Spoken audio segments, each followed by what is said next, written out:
Prayer is an outright act of madness, stupidity, and self-deception.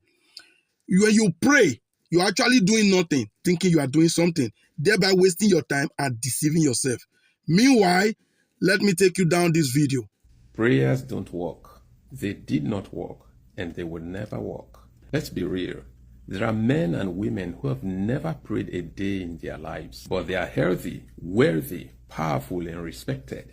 They built companies, built empires, transformed nations without ever having to whisper amen. They didn't pray, they planned. They didn't fast, they focused. They didn't bind demons, they broke limitations. Meanwhile, there are entire families that have been praying from birth. Mothers praying through labor, fathers praying through poverty, children praying before bed, generations on their knees, yet never saw success. No wealth, no health, no breakthrough, just a cycle of survival.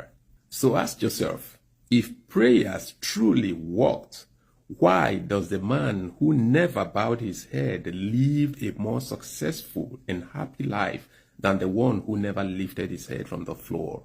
My father, during his last years on earth, was a devout member of the Deeper Life Bible Church, that group in Nigeria that behave as if they carry God in their pockets and purses. Not only was he a member, but he also gave them his property to use as church, rent-free. So he gave his space, his loyalty, his breath. And still, with all their prayers, he got sick and died at 68. So tell me, what exactly did prayer change? What disease did he cure? What grave did he stop from swallowing him? Anything that works is actionable. There is evidence that fire burns. Touch it and you find out. There is evidence that you will drown if you try to swim across the Pacific. There is evidence that poison will kill you if you dare swallow it.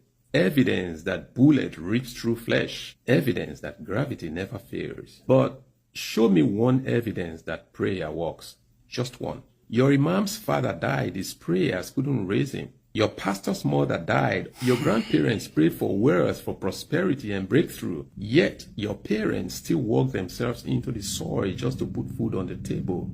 Where is the evidence that prayer really works? Prayer has never raised a corpse that wasn't already meant to rise by medical intervention. Prayer has never turned empty pockets into abundance without human effort. Prayer has never stopped the rain, shifted the sun, or stopped cancer. Prayer is not action. It's amnesia, a drug for the masses, a lullaby to keep you quiet while reality eats you alive. You keep calling on heaven to do what your own hands refuse to do. You kneel and beg instead of standing and building. You close your eyes and worship while the world moves forward with open eyes. Think about it.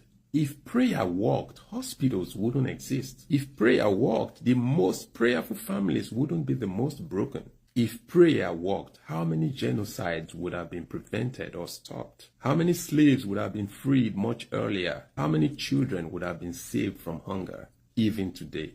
If prayer worked, South Sudan, Somalia, Ukraine, Gaza, and the rest wouldn't be in active wars today where children are starving to death. So no, prayers don't stop wars, people do. Prayers don't end famine, farmers do. Prayers don't heal sickness. Doctors, medicine, science, and sometimes sheer survival do. So, what is prayer really? Prayer is wishful thinking dressed in holy clothes. Prayer is outsourcing your responsibilities to the silent sky. Prayer is the act of doing nothing and expecting everything. You say, but prayer gives me peace. So does sleep. So does music. So does therapy. That's not divine. That's psychology. You say, but sometimes prayers are answered. No, that's coincidence. That's probability. That's you praying for rain in the raining season and calling it miracle. So, if you still believe that prayer works, please answer these questions. Why did you pray for your mother's life and still buried her? Why did you pray for financial breakthrough and still end up in debt? Why did your religious leader pray for survival but still watched his parents rot in the grave? Why did your religious leader ask you and depends on your tithe, seeds, and offering when he could have prayed it into being? The truth is harsh, but it is here on this platform. Prayer cannot bring anything into being. It cannot change the situation. It cannot alter reality. Prayer is simply talking to yourself and hoping someone's listening. Prayer is the placebo you swallow when the truth is too bitter to swallow. Prayer is the excuse that keeps you from thinking, from acting. And until you admit this bitter truth, you would keep begging the sky for things only your hand, your mind, and courage can create. Prayers don't work. They never did and never will. So if after seeing this, you still choose to kneel down in your room or close your eye, maybe when you are anywhere in the name of prayers, obviously you are your own problem. Nobody can help you further. Because the best we can do is to teach and enlighten you. You heard everything that is there to be said in that video. If it doesn't make any sense to you, at least share to those that needs it. And if this video send a message to you, please also share. Let's liberate Africa. This madness, this mental slavery must leave us alone. We need to grow as a people. We need to be acting rather than praying. Thank you very much and see you again in my next video.